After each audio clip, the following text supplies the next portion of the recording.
Coucou mes loves, j'espère que vous allez bien et je commence cette vidéo pour vous remercier infiniment pour tous les messages de soutien que j'ai reçus. J'en suis bluffée tellement j'en ai reçu, combien vous êtes compréhensifs et ça m'a ça m'a réconcilié avec la vie, avec l'essence même de la vie sur Terre, l'amour.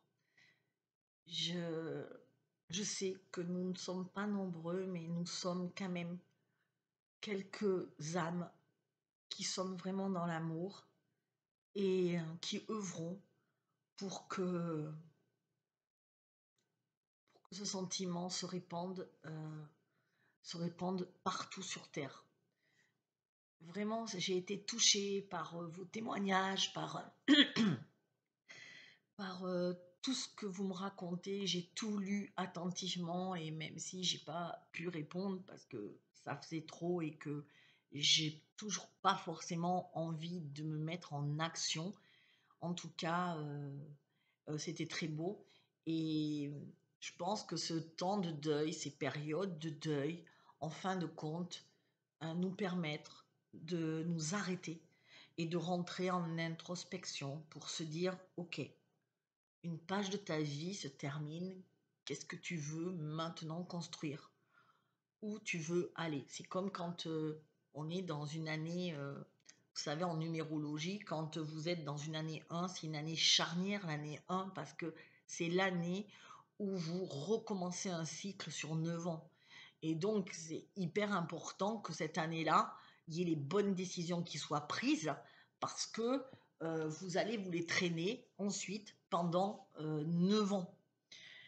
Et bien là, c'est pareil, quand un être cher nous quitte, quand c'est le signe d'une vie qui est arrivée à maturité même, qui est arrivée à... Elle ne peut plus évoluer telle qu'elle est là, votre vie, et vous devez redéfinir le cadre et vous devez de nouveau, vous centrer sur vous-même et savoir qu'est-ce que je veux maintenant pour moi, qu'est-ce que je vais faire maintenant de cette vie, là, maintenant, à partir de maintenant, jusque pendant toutes les années à venir.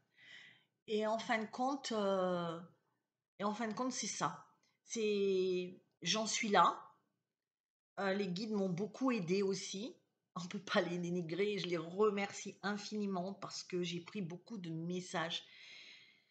J'ai pris aussi beaucoup de signes. J'ai eu beaucoup de signes, beaucoup de choses qui sont arrivées et qui me font percevoir des vérités et percevoir que la vie n'est qu'un éternel recommencement et que on doit absolument euh, changer nos manières de faire si elles ne sont pas correctes. Depuis quelque temps, en tout cas depuis la fin de l'année 2023, enfin depuis en gros mon anniversaire de septembre l'année dernière, ça a été une année excessivement difficile parce que c'est comme si j'avais pris des décisions dans ma vie il y a quelques temps et que j'avais coupé avec tous ces vieux schémas que je reproduisais quand j'étais enfant et que je m'en étais séparée et que j'étais en train j'avais ce sentiment que j'allais vers une ascension magique et que je transmutais avec Gaïa et que j'étais dans cet éveil et dans cet épanouissement formidable malgré des petits hauts et des petits bas et que j'en avais fini des schémas récurrents et c'est marrant parce que la vie m'a renvoyée avec l'accident de ma mère en novembre de l'année dernière, en novembre qui vient de s'écouler là. Elle m'a remis un schéma en place, le schéma de quand j'étais petite, le schéma de l'enfant qui veut sauver sa maman, de l'enfant qui la laisse pas partir, de l'enfant qui qui prend tout en charge au risque de ne pas avoir d'enfance. Et c'est fou comment, sans se rendre compte, alors qu'on pense que tout est enfin nettoyé, que tout est loin de nous, la vie peut parfois nous rattraper pour nous dire: «Tu es sûr? Tu es sûr que ça y est, toi, tu es OK?» «Oui, oui, je suis sûre. Hein, on va voir. On va voir comment tu vas réagir». C'est exactement ça qui se passe en ce moment pour moi et ça n'a pas arrêté. On m'a renvoyé et renvoyé, des maxi épreuves, des maxi, heu, réflexions, qui me poussent à réfléchir sur qu'est-ce que tu veux vraiment? Qui tu es vraiment? Sais-tu qui tu es? Sais-tu ce que tu fais? As-tu assez d'estime de toi? As-tu assez d'amour pour toi? Te fais-tu passer en premier? Et ça a été tellement, c'est comme si d'un coup, dans cette obscurité, dans ce noir total, la lumière a rejailli pour me faire voir ça, qui tu es, qui tu es. Arrête, arrête, arrête de toujours te culpabiliser de ne pas faire assez bien. Arrête de vouloir toujours mieux. Juste veux le mieux, veux le bien. D'avoir perdu ma cookies d'amour me ramène aussi au fait que je me suis oubliée aussi pour elle et je sais qu'elle m'a dit que elle avait dû partir parce que maintenant il était temps de penser à moi, de partir, de faire ma vie parce que évidemment, ben, comme elle était vieille et ben, je limitais tous mes déplacements, tout ce que je pouvais faire. Je limitais des relations, si quelqu'un n'aimait pas mon chien, bah, je stoppais la relation, enfin, ou n'aimait pas forcément, voilà, enfin, tout un tas de choses qui font que ça me limitait. Hem, les guides vraiment ont insisté sur le fait que, pour passer une étape et je suis certaine que je suis à une étape importante de ma vie, une étape. Les guides sont avec moi et me disent: «Non, non, c'est pas important, c'est crucial, c'est soit tu restes là maintenant, soit tu transites et tu passes encore ce palier-là». Ce palier, on en a tous dans nos vies, vous en avez régulièrement et puis il y a des immenses paliers. Ça me fait penser aux escaliers. Vous avez des marches avec des petits paliers. Et après, vous avez le grand palier, l'étage, c'est les bis ou les, vous voyez, c'est et et là, à chaque fois que vous avez, où il y avait pas beaucoup, ils me disent qu'il y a pas beaucoup de gros étages. Hem, Ils m'expliquent que, il y a des paliers tout le temps, ça c'est sûr et on monte des paliers. Et tout le monde n'arrive pas à monter de gros étages. Quand tu as monté, je ne sais pas, 10 marches de palier, après, tu as le gros étage. Tu changes d'étage. Voilà, c'est ça. Et donc, ils me disent que j'ai changé d'étage quand j'ai quitté tout. Mon boulot, ma maison, euh, mon ex-mari. Là, j'ai changé d'étage. Et je me suis libérée de tous ces schémas récurrents, des schémas de dysfonctionnels, heu, rien n'était aligné, heu, ce qui fait que pour une âme comme moi, je comprenais rien à la vie, je comprenais peut-être ça vous arrive, vous êtes dans des relations et vous regardez les gens et vous dites: «Mais je suis tellement loin» et c'est pas de la fierté, c'est pas de l'orgueil, c'est je ne me reconnais pas dans ces gens, je ne comprends pas comment ils fonctionnent, ils ne fonctionnent pas de la même manière que moi. En tout cas, je ne sais pas qui a raison ou qui a tort, mais je n'aime pas fonctionner dans les cris, dans la fusion, dans la déchirure, dans les... Non, j'aime la communication non violente, j'aime l'amour pur, j'aime l'amour inconditionnel et je refuse d'être placée avec des énergies négatives ou avec des ressentiments. Je n'aime pas ressentir, je n'aime pas ressentir ces sentiments négatifs en fin de compte. Euh, et à l'époque, donc il y a 10 ans maintenant, je me suis dit non, non, je ne veux plus ressentir ça. Ok, les guides sont en train de m'interrompre, il me dit qu'il y a 3 gros étages à franchir en fin de compte. Ok, il y a 3 gros étages. La plupart des gens en franchissent un, ça dépend du nombre de vies que vous avez. Je découvre avec vous parce que j'entends. Et ensuite, ça dépend du nombre de vies que vous aviez eu avant et du degré où vous êtes, évidemment, puisque on a des âmes jeunes, des âmes plus avancées, des âmes vieilles. Voilà, donc ça dépend. Et ils disent qu'il y en a 3. Donc, et ces gros paliers, enfin, ces gros étages, c'est pas un palier, enfin, c'est en changement d'étage. Ces changements d'étage, c'est vraiment pour vous dire, euh, pour justement se libérer. À chaque fois que vous changez d'un étage, vous êtes totalement différent. Vous adoptez, c'est votre éveil en fin de compte. C'est premier éveil, deuxième éveil. Mais l'éveil, c'est aussi pas que l'éveil dans votre tête de dire ah ok moi j'ai eu mon éveil maintenant là. L'éveil s'accompagne normalement d'actes posés. Voilà, j'ai eu moi-même mon éveil où j'ai compris beaucoup de choses, où je me suis libérée du euh, du judéo-chrétien, pardon, de tous ces trucs où on nous disait mais non, ça c'est bien, ça c'est pas bien, tu dois chérir, aimer, tu dois passer en dernier, tu dois servir, tu dois... Bref, tout ça, là, je m'en suis libérée, mais je m'en suis libérée une fois que dans votre tête, ça s'est libéré, vous passez dans l'action. Donc c'est ça, c'était mon premier palier. Je suis partie, j'ai refait ma vie. Je me suis dit, ok, je veux être médium, je le suis. C'est pas que je veux l'être, je le suis, je veux me servir de ces dons pour aider et impacter le monde et pour que Gaïa puisse transiter pleinement et rapidement.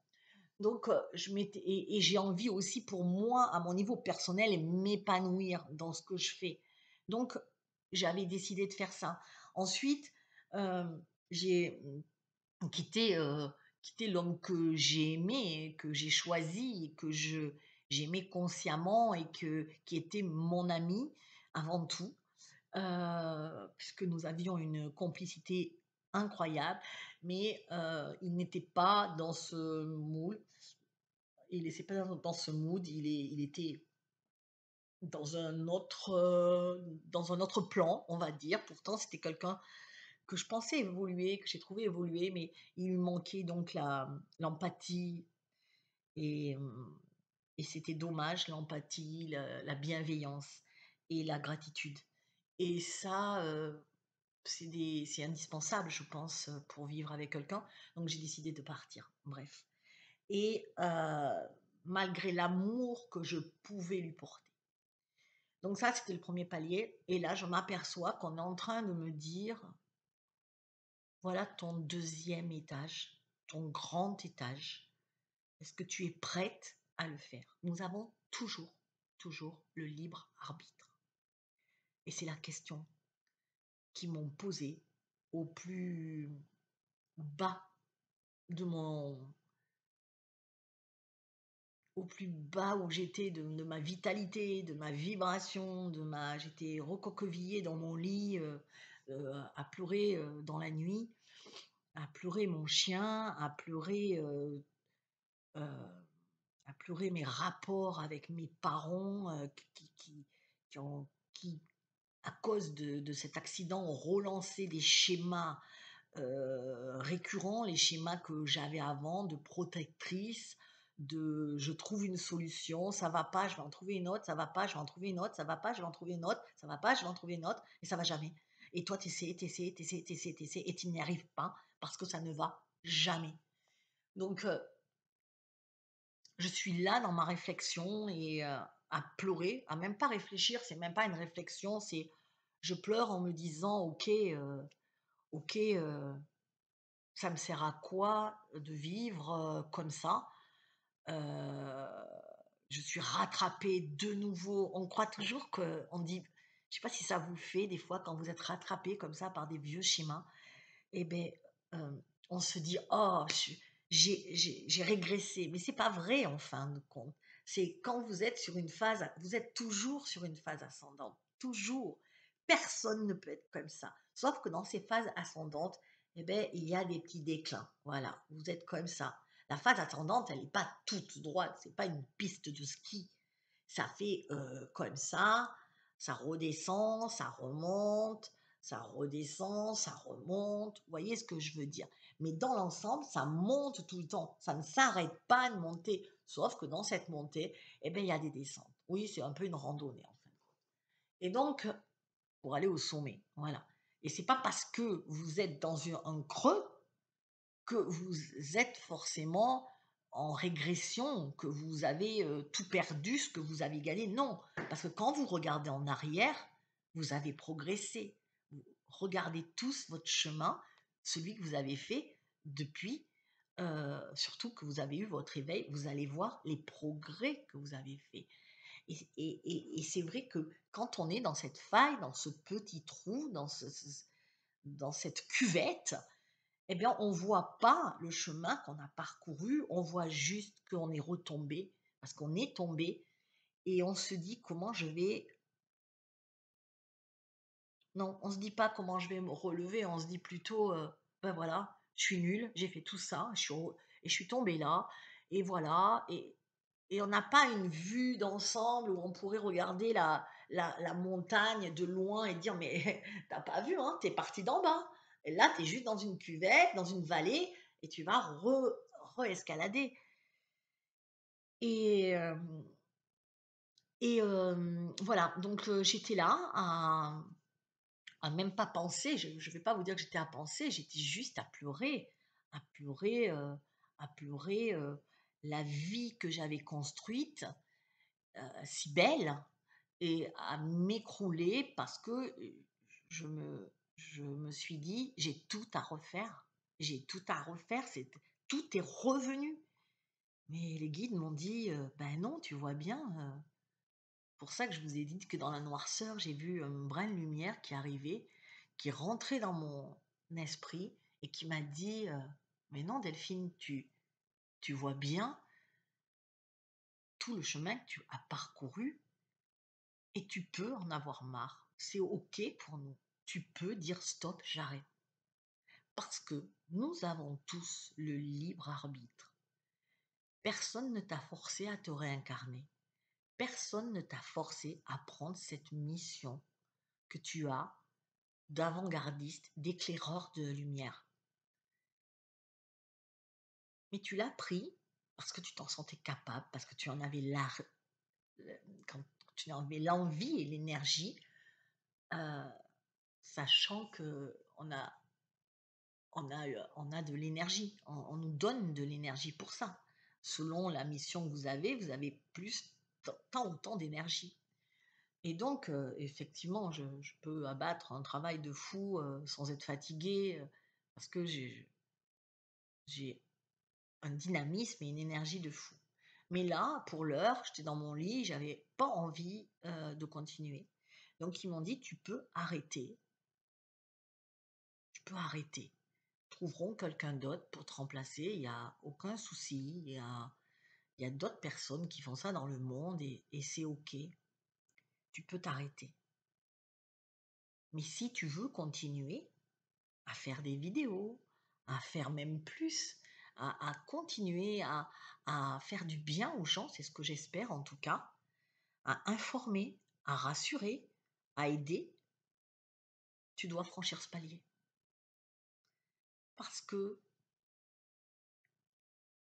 tu ne peux pas, à un moment donné, aider à un haut niveau de connexion, si toi-même, tu n'es pas super bien nettoyé.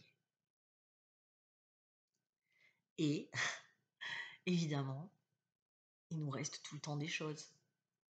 Mais là, je suis tout le temps dans un sentiment qui m'habite tout le temps, d'un sentiment de culpabilité. Euh, c'est un sentiment que je ressens tout le temps, de ne pas avoir fait mieux, de ne pas être assez bien, d'avoir mal agi. Et ce qui fait que je m'excuse souvent pour ce que je dis, ce que je fais. Alors c'est bien de se remettre en question, mais pas par culpabilité, mais juste parce que tu as vu que tu avais fait une erreur. Mais des fois, tu te remets en question alors que c'était juste ce que tu avais dit et c'est ce qu'il fallait dire. Et moi, je me remets en question et puis je me remets en question aussi et je me fais passer en dernier. Donc c'était vraiment et c'est sur ça qu'ils ont insisté le plus, c'est que à un moment, quand tu veux aider l'autre, mais l'aider véritablement, dans l'essence même, dans l'amour, dans le pardon, dans tout ce qui va avec les saveurs de l'amour, tu dois te donner ça avant de le donner aux autres. Si toi-même, tu ne te donnes pas l'amour que tu mérites, tu ne peux pas, tu ne franchiras pas le deuxième palier, le deuxième étage, pardon. Voilà. Et la culpabilité et toutes ces émotions-là font partie du schéma où tu ne t'aimes pas. Mais parfois, on a tellement peur d'être orgueilleux, parce que j'en vois plein. J'en ai eu beaucoup d'ailleurs, pas mal d'ailleurs. C'est ça qui m'avait frappé, même dans Métamorphose, dès qu'ils comprennent qu'ils sont doués, qu'ils ont des dons et qu'ils vont pouvoir aider, ils perdent et l'ego spirituel s'empare d'eux et du coup, ils ne sont plus humbles. Et j'ai eu pas mal de filles qui sont arrivées dans Métamorphose, toutes gentilles, toutes humbles, sans confiance, et à qui j'ai donné, je les ai poussées, je leur ai montré leurs valeurs, combien elles étaient belles, combien elles étaient douées, combien elles méritaient ce qu'elles avaient. Et ces filles-là, à la fin, elles sont devenues, enfin, il n'y a pas que des filles d'ailleurs, mais à la fin, bah, c'est des gens qui deviennent j'ai plus besoin de toi, merci, salut. Non, non, mais c'est bon, je sais tout. Mais non, tu ne sais pas tout. Personne ne sait tout. Et c'est ça le. Et moi, c'est marrant parce que j'ai toujours eu peur de tomber dans ce truc-là. De la fille qui sait tout, qui a tout vu, qui a plus besoin de rien et de personne. Et c'est ce qui aussi me sert parce que du coup, je pense que je reste humble. Je pense, c'est ce qu'on me dit par rapport à tout ça, parce que c'est vrai que tout ce qui m'arrive, tout ce que je ressens, euh, euh, je vous fais partager, mais je reste moi. Et c'est un peu presque ce qu'on me reproche, entre guillemets, les guides en tout cas, c'est trop d'humilité t'empêche de grandir. C'est-à-dire que je veux me mettre en lumière, mais pas trop. Je veux faire des choses, mais je veux pas trop qu'on me voit. Je veux pas trop, euh, je veux pas trop être vue. Je veux être perçue comme quelqu'un de tout à fait naturel et de tout à fait commun. Sauf que, bon, voilà, j'ai ce don-là et les guides m'ont dit, mais non, imagine Zinedine Zidane, super doué en foot, qui se dit, non, je suis commun. Ben non, tu n'es pas commun. Non, il n'est pas commun, il n'est pas commun. Ils m'ont donné pas mal d'exemples comme ça. Ça ne veut pas dire qu'il reste pas humble. C'est différent. Voilà. Et donc, tout ça pour vous dire que que là, je suis à cette partie-là où je monte, où j'arrête. C'est vrai que déjà avant de perdre Cookies, j'émettais des doutes sur le fait d'arrêter tout et de refaire un travail normal, basique, de plus faire de vidéos, de me sortir de là parce que je me sens étouffée. Étouffée par tout ça, par cette charge. Et la mort de mon amour de Loulou a fait que je me suis sentie seule et je me suis dit, mais à quoi ça sert tout ça euh, si c'est pour se retrouver seule. Et les guides m'ont dit, ben oui, parce que tu n'as pas pris soin de toi, tu ne t'es pas aimé, tu n'as s'aimer, c'est vraiment prendre soin de soi avant, c'est se placer d'abord. C'est marrant parce que tout juste hier ou avant-hier, j'ai fait une liste de ce que je pouvais faire pour mes parents qui déclinent. Et je faisais une liste, m'installer à côté, prendre quelqu'un à plein temps, enfin, vous voyez, toutes les listes qu'on peut faire, les listes pratico-pratiques, voilà, aller habiter avec eux, nanana, vous voyez, tout ce qui peut être. Et quelqu'un m'a dit, ah, t'as fait la liste, mais t'es où dedans la liste? Ah, ben oui, je suis où dans la liste? Ben non, je l'ai fait en fonction d'eux. Et je ne l'ai pas fait en fonction de moi. Or, si moi, je ne suis pas bien, eh ben, personne ne pourra être bien autour de moi, forcément.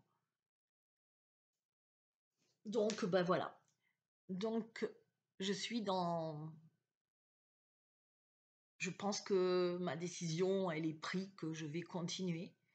Mais que pour continuer, j'ai beaucoup de choses, beaucoup d'actes à poser, beaucoup de choses à faire, beaucoup de courage à avoir parce que passer ce palier, c'est s'exposer davantage. C'est ce qu'ils m'ont dit. C'est voyager davantage. Ils m'ont pas trop dit, mais ils m'ont pas dit comme je vous le dis là, parce que c'était beaucoup plus abstrait. Mais c'était se mettre plus en lumière, se faire voir davantage, et surtout s'aimer, se prendre du temps pour soi, beaucoup de temps, mais du temps aussi dans sa tête, arrêter de penser d'abord aux autres. C'est, je me mets toujours à chaque discussion, et je vous le dis parce que je sais que ça vous sert, à chaque discussion, décision, c'est toujours, et je le dis tout le temps, mais c'est vrai que c'est difficile des fois d'appliquer, c'est qu'à chaque décision que vous avez à prendre, placez-vous au centre de la décision. Moi, qu'est-ce que je veux pour moi? Qu'est-ce qui est bon pour moi? Où je veux aller? Qu'est-ce qui va me faire du bien? Et c'est vrai que en faisant ma liste, j'ai fait appel qu'à mon mental. J'ai oublié que mon âme savait.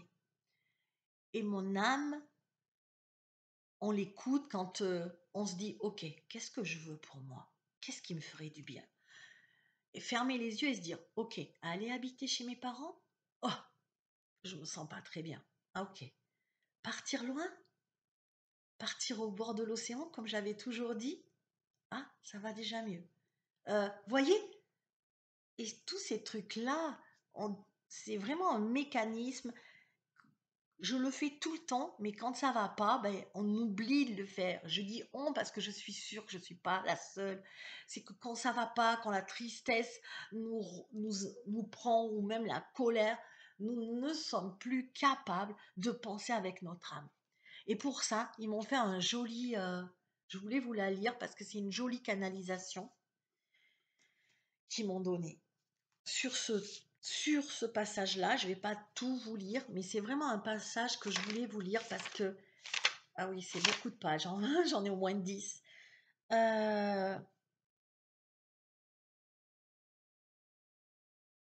Alors, je, alors qu'est-ce qu'ils m'ont dit? Attendez, je me remets. Ah oui, ça, le début, il était intéressant aussi. Il me parlait à moi, mais je pense que je peux vous le faire. Je peux vous partager ça avec vous parce que ça, si ça parle à moi, ça parle à vous. Quoi que tu fasses ou quoi que tu dises, ton chemin n'a pas encore commencé réellement. Quoi. Mon chemin n'a pas commencé réellement. What? J'ai fait quoi avant? Non, c'est ce que je vous explique tout à l'heure. Tout ce que tu ouvres, laisse en chemin, choisis, ouvre le chemin à beaucoup. Sans doute ne te rends-tu pas compte, mais tel quelqu'un qui est à l'avant-poste, tu déblaies le chemin et c'est toi qui as voulu déblayer. C'est ce que je vous disais, c'était avant mon incarnation. Faire le chemin, avancer prudemment mais solidement. C'est toi qui défriches. Vous voyez, il me montrait un chemin dans une randonnée peut-être où on est sorti des sentiers battus et que on défriche et que c'est moi qui passe devant avec une sorte de je sais pas de bâton pour écraser l'herbe pour pouvoir faire le passage, voilà, faire le passage. Donc ils me disent c'est toi qui as voulu déblayer, faire le passage, avancer prudemment mais solidement, repérer les obstacles, libérer la voie, se frayer un chemin. Alors oui, tu as mal parfois. Oui, tu avances à petits pas, mais quel bonheur de te voir avancer et de rassembler. Tu trouves toujours le passage idéal et le campement idéal et sécure. Tu es une avant-gardiste. Alors, pour faire ce travail-là, tu dois vraiment t'aimer, te respecter et que ta condition physique soit totale. C'est sur ça que je voulais vous parler aussi.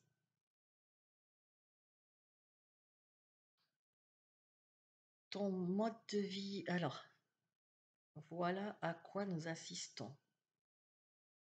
Ah oui, ils disent, parce que j'arrive pas à me relire, vous le savez des fois. Vous le prendrez en accéléré, hein.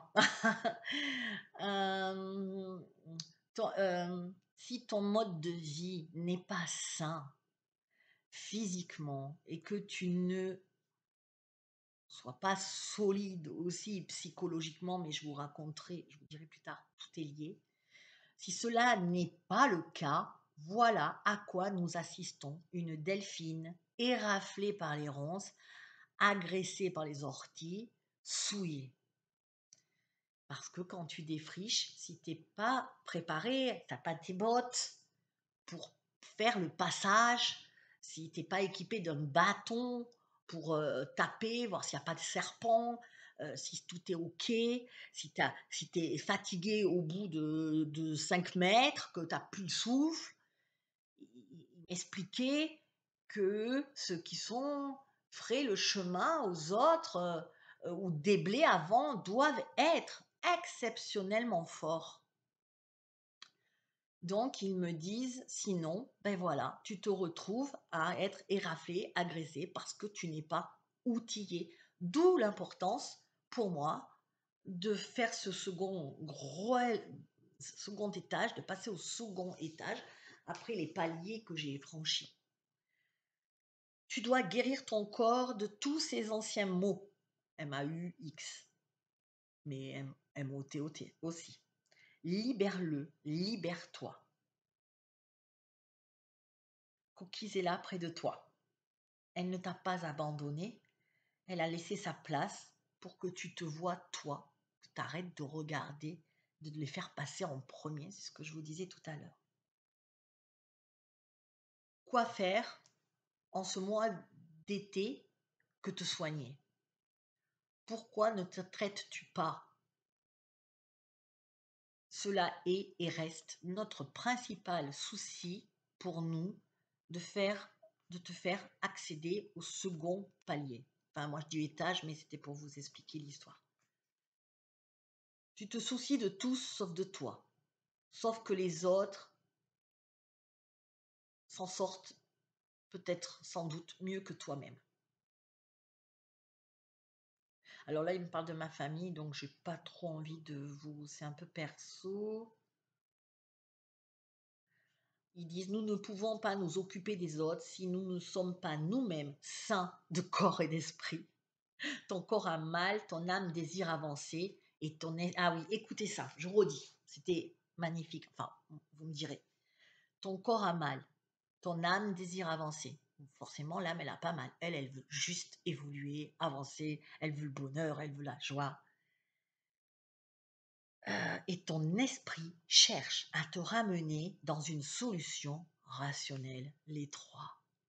Le corps, l'âme et l'esprit. Vous allez voir, c'est juste fabuleux ce qu'ils m'ont écrit. Mais il n'y a pas de solution qui puisse émerger si tu ne laisses pas ton âme s'installer confortablement dans ton corps. C'est ce que je vous disais tout à l'heure.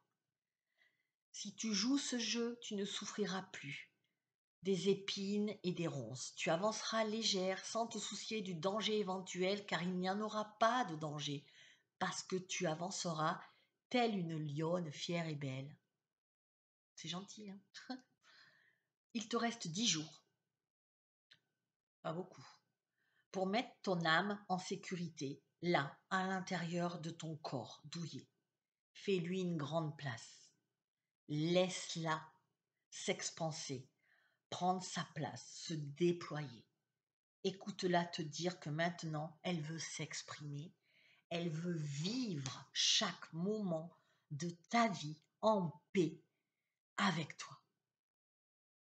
C'est juste magnifique. Cesse de la rejeter, de l'écraser, de la dévier. Laisse-la prendre sa place et te guider.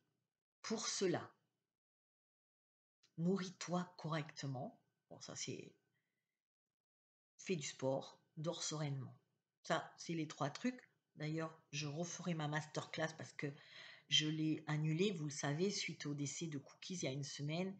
Et je pense que je vais donc refaire ma masterclass et bien sans doute jeudi ou peut-être mardi prochain. Je ne sais pas, mardi prochain sûrement. Quand ton corps sera en forme, ton mental sera fort et ton âme aura toute sa puissance. Un corps sain dans un esprit sain et une âme... Ah non, ils m'ont dit un corps sain dans un esprit sain et ils m'ont rajouté donne une âme éveillée. Un corps sain, ça vous pouvez la noter cette phrase, marquez-la vous parce que vraiment c'est un truc à écrire, c'est un corps sain dans un esprit sain donne une âme éveillée. Si votre corps, ça je vous l'avais déjà dit plusieurs fois, si votre corps est fatigué, épuisé, votre esprit, non, pardon, votre esprit va prendre un peu le dessus et non, pardon, c'est pas ça que je veux vous dire. Oui, enfin, si votre corps est fatigué, vous n'avez jamais vu quelqu'un réussir, être au taquet, avoir la motivation, avoir de l'humour, rire, être dynamique, si son corps est fatigué. Vous pouvez rester optimiste même si vous êtes malade, mais vous n'aurez pas la force de faire des actions, de rentrer en action. Vous serez épuisé. Et c'est ce qu'ils veulent me dire. Et écoutez bien, ils ont mis vous là. Donc c'est pour ça que je m'étais dit, il faut que je leur dise que je fasse une vidéo. Vous cherchez la solution, le mieux-être et l'abondance, mais vos corps ne reflètent que tracas, manipulation et maltraitance. Un corps en souffrance ne peut jamais, jamais faire de jolies pensées. Et si tes pensées ne sont pas positives avec ton âme ni alignées, ton âme va retrécir et rester dans un tout petit coin recroquevillé. Je pense que quand on dit qu'il y a des gens qui n'ont pas d'âme, je pense plutôt qu'ils ont une âme, mais l'âme, c'est ce que j'ai compris en tout cas avec cette canalisation, que l'âme est dans un coin, elle est toute petite, elle bouge pas, elle est muselée et elle ne peut pas. Et que plus ton âme à l'intérieur de toi grandit, plus tu peux faire des grandes choses dans ta vie et plus tu es dans l'amour. C'est vraiment ça qui m'a interpellée. Votre corps énergétique alors, il me dit, vous soignez tous tant votre corps énergétique et votre corps émotionnel, que vous en oubliez que vous avez un corps physique, car vous pensez que guérir le corps émotionnel et rétablir l'énergie des chakras guérira instantanément le corps physique. Mais non, le corps appartient encore et encore à un système vieux, un système de 3D. Et le corps, pour l'instant en tout cas, ne se répare pas avec une baguette magique. Oui, ne se répare guère avec une baguette magique, pardon. Certes, soigner l'origine de la maladie est bénéfique. Cela empêche la plaie de se réouvrir ou une nouvelle plaie, mais cela n'empêche pas de guérir la plaie totalement. D'où le fait qu'elle se réouvre d'ailleurs. Une fois bien installée dans le corps, il faut un mental d'acier et une foi inébranlable pour faire disparaître une maladie. Car une fois installée, surtout si cela fait longtemps qu'elle a trouvé sa place et qu'elle y a mis une empreinte. Et toi, tu prétends que tout peut partir d'un coup de baguette magique. Pourquoi croyez-vous que le corps physique n'a pas besoin de soins? Parce que, je vous le dis, c'est celui qui en a le plus besoin. Il veut être vu, il veut être câliné, il veut être chouchouté, aimé, dorloté, massé, béni, et vous l'ignorez. La plupart de vous l'ignorent. Il vous porte pourtant, et il porte tous vos maux. Il transmute tant bien que mal toutes vos pensées, croyances, émotions, vies passées. Il est l'élimination, le réservoir et le réceptacle qui reçoit et qui évacue. Mais pour ça, vous devez l'aider, car plus vous travaillez sur vous-même, plus vous libérez les autres corps et plus le dernier corps qui reçoit, c'est le corps physique et lui, il s'encrasse si on ne le nettoie pas. Car il est le dernier des corps. Quand il est ici, c'est son dernier corps. Quand la maladie ou les émotions sont passées, elles sont passées partout. Ils ont passé toutes les autres étapes et il doit être aidé pour transmuter, lui donner du bon carburant, de la bonne nutrition, une eau parfaite pour qu'aucune énergie ne stagne quelque part et finisse par se cristalliser en une maladie. Chaque fois que vous buvez, écoutez, c'est super important, pensez à je dissous tout ce qui est mauvais dans mon corps et j'évacue. Je dissous, j'évacue. Je bois, je dissous, j'évacue. Ça se fera encore mieux. Chaque fois que vous mangez, pensez je nourris, je fortifie, je donne force à mon corps. Se promener en nature est essentiel aussi pour aider le corps à transmuter par les pieds. Donc c'est bien aussi de se mettre un peu pieds nus dehors, dans la nature, pour l'aider à transmuter. Comprendre que ton corps t'appelle et te supplie. Donc, il n'y a pas plusieurs solutions. Il y a soit vous le laissez s'encrasser.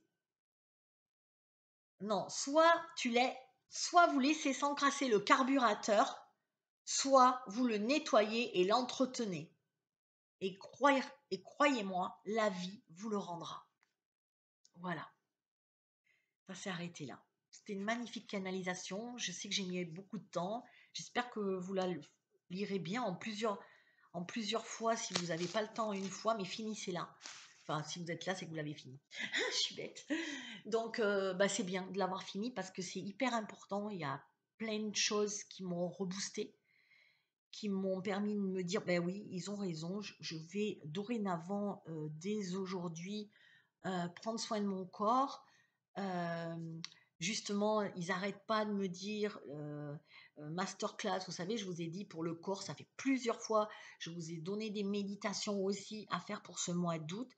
heu, voilà, une nouvelle épidémie arrive, vous le savez, la variole, du singe, heu ils vont vouloir faire pareil, ça marchera pas, mais il y a comme pour, le covid, ce qu'on a su après en fin de compte, c'est pour ça qu'ils nous disaient: «Protégez-vous». Je ne sais pas si vous vous rappelez pendant le covid, je disais faire ça et tout. L'ARN messager, est volatile et on l'a chopé, on en a chopé pas mal et ça nous a, même si nous n'avons pas été, heureusement qu'on s'est nettoyé, hein, bien évidemment, mais avant ça, on a été fatigué et on a quand même été fatigué.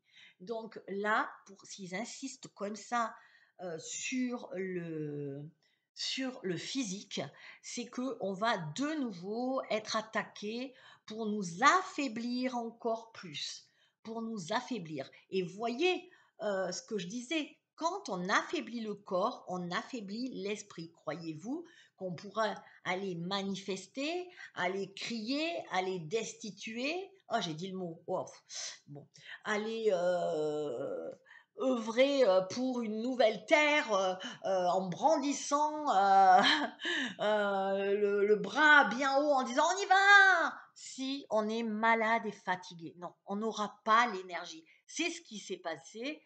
C'est ce qui s'est passé. C'est ils font tout pour nous fatiguer, nous baisser notre système immunitaire, ne plus avoir à manger, ne plus pouvoir se nourrir correctement parce on n'a plus l'argent pour le faire. Donc, vraiment, je ferai sûrement cette masterclass. Ah, ben je sais, ça y est, il vient de me le dire. Ça sera dimanche soir, 18 h. Dimanche qui arrive, 18 h. Je vous remets le lien euh, pour vous inscrire. Il y en a qui sont déjà inscrits, donc ben, je pense que c'est bon, ceux qui sont déjà inscrits, il n'y a pas besoin de se réinscrire, je suppose. Mais bon, faites-le quand même, on ne sait pas, avec l'informatique. Mais c'est exactement ça. Euh, du coup, ils m'ont fait aussi commander des produits en micronutrition, moi qui m'y connaissais pas, et j'ai bossé dessus depuis des mois, je bosse dessus. Ils m'ont fait vraiment euh, plein de choses comme ça, donc je sais encore pourquoi. On y est, donc là, il faut passer à l'action. Il faut qu'on se fortifie pour avoir un mental fort et que notre âme puisse se déployer et enfin obtenir le monde qu'on a toujours rêvé et où on va finir nos jours tranquillement. Je vous laisse aller en paix. J'ai beaucoup parlé, je sais, mais c'était important aujourd'hui. C'est voilà. Euh, donc on se dit à dimanche. Pour celles aussi qui veulent rentrer dans Métamorphose, la rentrée c'est le 3 septembre. Donc il faut que d'ores et déjà vous me contactez. Il y a le lien dessous aussi. Vous me contactez parce que je prendrai 6 personnes, 6 ou 5, pas plus, parce que, et après, je ne suis plus sûre de continuer sur le même format. En tout cas, je referai sûrement pas de nouveaux recrutements. Je pense pas parce qu'on m'amène ailleurs. Je ne sais pas où, je peux pas vous dire.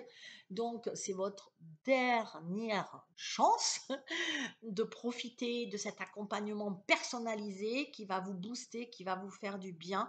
Et pour vous aussi, que vous puissiez passer vos paliers en toute sérénité. Je vous aime, prenez soin de vous, à dimanche.